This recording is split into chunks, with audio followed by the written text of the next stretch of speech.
ಎದ್ವಿ ಅಂತ ಮೆರಿಬೇಡ್ರು. ಅಧಿಕಾರಕ್ಕೆ ಜನರ ನಂಬಿಕೆನೇ ಅಡಿಪಾಯ. ಅದನ್ನಲ್ಲಾಡ್ಸಿದ್ರೆ ಎಂಥ ಅರಮನೆ ಆಗ್ಲಿ ಬಿದ್ದು ಹೋಗುತ್ತೆ ಅನ್ನೋದಕ್ಕೆ ಇದೇ ಸಾಕ್ಷಿ. ಹಳೆ ಬಿಲ್ಡಿಂಗ್ ಅಲ್ಲಾಡುತ್ತೆ ಅಂದ ಮಾತ್ರಕ್ಕೆ ಹೊಸ ಬಿಲ್ಡಿಂಗ್ ಶಾಶ್ವತ ಅಲ್ಲ, ಬರೀ ಗೃಹ ಪ್ರವೇಶ ಆಗಿದೆ ಅಷ್ಟೇ. ಹಂಗೇಳಣ್ಣ, ಏನೇ ಬೋರಿ ತಾರಾಟ ಅಂದ್ರೆ ಶಾನ್ ಬೋಗ್ರೂಮ್ ಅಲ್ಲಿ ದೇವ್ರೂಟ ಅಂದ್ಲಂತೆ. ಅವಳು ಗೆದ್ದಿದ್ಗೆ ನೀನೇ ಗೆದ್ದಂಗ್ ಮರಿತಿದ್ಯಲ್ಲ. ಕಾರ್ಗಿಲ್ಗೆ ನಾವು ಹೋಗಿ ಯುದ್ಧ ಮಾಡಲ್ಲ, ಆದ್ರೂ ಗೆದ್ದಾಗ ಸಂತೋಷ ಪಡ್ತೀವಿ. ಕ್ರಿಕೆಟ್ ನಾವು ಆಡಲ್ಲ, ಆದ್ರೂ ಗೆದ್ದಾಗ ಕುಣಿತೀವಿ. ಇದು ಹಾಗೇನೆ. ಒಂದ್ ತಿಳ್ಕೊಳ್ರು, ಇನ್ನೊಬ್ರನ್ನ ನಿಲ್ಸಿ ಗೆಲ್ಸೋ ಶಕ್ತಿ ನನಗಿದೆ ಅಂದ್ರೆ ನನಗೆ ಗೆಲ್ಲೋ ತಾಕತ್ತಿದೆ ಅಂತ ಅರ್ಥ. ಅವಳು ಆಫ್ಟರ್ ಆಲ್ ಒಂದ್ ಹೆಂಗ್ಸು, ಅವಳು ಏನ್ ಕಟ್ಟಾಗ್ತಾಳೆ ನಾನು ನೋಡ್ತೀನಿ. ಬಾಯಾರ್ ನಿಂತಿರೋ ನಿನ್ನಂತವ್ರಿಗೆ ನೀರಿನ ಬೆಲೆ ತಿಳ್ಸಕ್ಕೆ ಈ ಎಳೆ ಬಿಸಿಲು ಸಾಕು. ನನ್ನಂತ ಉರಿ ಬಿಸಿಲು ಬಿದ್ರೆ ಸಾಯದಲ್ಲ, ಸುಟ್ಟು ಕರಕಲಾಗ್ಬಿಡ್ತೀಯ. ರಾಜಕೀಯ ಸಾಗರ ಕಣ, ಒಂದಲೆ ಸಾಕು, ಅಡ್ರೆಸ್ ಗಿಲ್ದೆ ಕೊಚ್ಕೊಂಡು ಹೊರಟೋಗ್ತೀಯ. ರೀ ಮಿನಿಸ್ಟ್ರೇ, ದೋಣಿ ಹೋಗೋದು ಅಲೆಗೆ ಎದುರಾಗೇನೆ, ಫ್ಲೈಟ್ ಹಾರೋದು ಗಾಳಿಗೆ ಎದುರಾಗೇನೆ.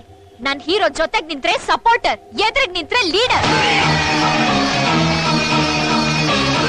ಕುಡಿಗಾಸು ಪ್ಯಾಕೆಟ್ ಸಾರಾಯಿ ಕೊಟ್ರೆ ಪಕ್ಷ ಬದಲಾಯಿಸಿ ಚಪ್ಪಾಳೆ ತಟ್ಟ ಈ ಜನಗಳು ನಂಬಿ ಇಷ್ಟೆಲ್ಲ ಎಗರಾಡ್ತಾ ಇದೀಯ. ನನ್ನ ಹಿಂದೆ ಇರೋ ಜನಗಳು ಒಂದು ನಿನ್ ಹಿಂದೆ ಇರೋರು ಆಳ್ ಕಂಡ್ರೆ ಆಳಾಗ್ಬಿಡ್ತಾರೆ. ನನ್ ಜೊತೆ ಇರೋರು ಹಳ್ಳಾನೇ ತೋಡ್ಬಿಡ್ತಾರೆ. ನಂಬಿಕೆ ಇಲ್ಲ ಅಂದ್ರೆ ಕೈ ಎತ್ತು. ಆ ಕೈ ಕೆಳಗಿಳಿಯಕ್ ಮುಂಚೆ ನಿಮ್ 3 ಜನರ ತಲೆ ತೆಗೆದು ನಿಮ್ ಮನೆ ಬಾಗಿಲಿಗೆ ದೃಷ್ಟಿಗೊಂಬೆ ತರ ಕಟ್ಲಿಲ್ಲ ಅಂದ್ರೆ ನಾನು ಖಾಕಿನೂ ಹಾಕಲ್ಲ, ಮೀಸೆನೂ ಬೆಳ್ಸಲ್ಲ. ಕತ್ತಲಲ್ಲಿ ಜನನ್ ಕರೆಸಿ ಕಳ್ಳೋಟ್ ಹಾಕ್ಸೋದು ಖಾದಿ ಗುಣ ಆದ್ರೆ ಆ ಕಳ್ಳರನ್ನೆಲ್ಲ ಕೋಟೆ ಕಟ್ಟಿ ಕೂಡಾಕೋದು ಈ ಖಾಕಿ ಗುಣ. ನೀನ್ ಕಳ್ಳೋಟ್ ಹಾಕಕ್ ಕರೆಸ್ದವ್ರನ್ನ ನೋಡ್ಬೇಕು ಅಂತ ಆಸೆ ಇದೆಯಾ? ಅಲ್ಲಿ ನೋಡು.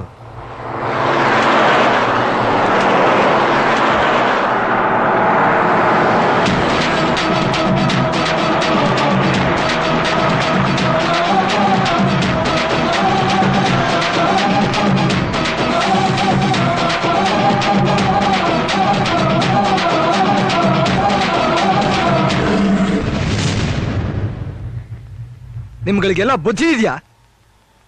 ಪ್ರಜಾಪ್ರಭುತ್ವದಲ್ಲಿ ವೋಟಿಂಗ್ ಪವರ್ ಇರೋ ಪ್ರತಿಯೊಬ್ಬನು ಕೋಟ್ಯಾಧಿಪತಿನೇ. ನೀವು ಬಡವರು ಅಂತ ನಿಮ್ಮ ಹಕ್ಕನ್ನ ಇಂಥ ಹಲ್ಕಾಗಳ ತರ ಆಡ್ತಾ ಇದ್ದೀರಲ್ಲ, ಇದು ಸರಿನಾ? ಅಲ್ರಿ, ಚಿಲ್ಲರೆ ಕಾಸ್ಗೋಸ್ಕರ ನಿಮ್ ಮನೆ, ಮಠ, ಮಕ್ಳು ನಿಮ್ಮವ್ರನ್ನೆಲ್ಲ ಬಿಟ್ಟು ಬರ್ತೀರಲ್ಲ. ವೋಟ್ ಹಾಕೋವರೆಗೂ ನಿಮ್ಮನ್ ಕಾಯೋ ಇವ್ರು ಅಕಸ್ಮಾತ್ ನಿಮ್ಗೇನಾದ್ರೂ ಆದ್ರೆ ನಿಮ್ ಹೆಣದ ಮೇಲೆ ಚಿಲ್ಲರೆ ಕಾಸಲ್ಲ, ಕಡ್ಲೆ ಪುರಿ ಹಾಕಕ್ಕೂ ಬರಲ್ಲ. ಸುಮ್ಮನೆ ಇವ್ರು ನಂಬ್ಕೊಂಡು ನಿಮ್ ಜೀವನಗಳನ್ನ ಹಾಳು ಮಾಡ್ಕೋಬೇಡಿ. ನಿಮ್ ಕಷ್ಟವನ್ನೆಲ್ಲ ಪರಿಹಾರ ಮಾಡ್ತೀನಿ ಅಂತ ಆಶ್ವಾಸನೆ ಕೊಡೋನು ರಾಜಕಾರಣಿ, ನಿಜವಾಗ್ಲೂ ನಿಂತದನ್ನ ಪರಿಹಾರ ಮಾಡೋನು ನಾಯಕ. ಇವರಿಬ್ರಲ್ಲಿ ಯಾರು ಬೇಕೋ ನೀವೇ ಆರಿಸ್ಕೊಳ್ಳಿ. ಆಸೆಫ್ ಸೊ ಇವರೆಲ್ಲರೂ ಸೆಕ್ಯೂರಿಟಿ ಸಮೇತ ಸೇಫ್ ಆಗಿ ಅವ್ರವ್ರ ಊರು ಕಳಿಸಿ.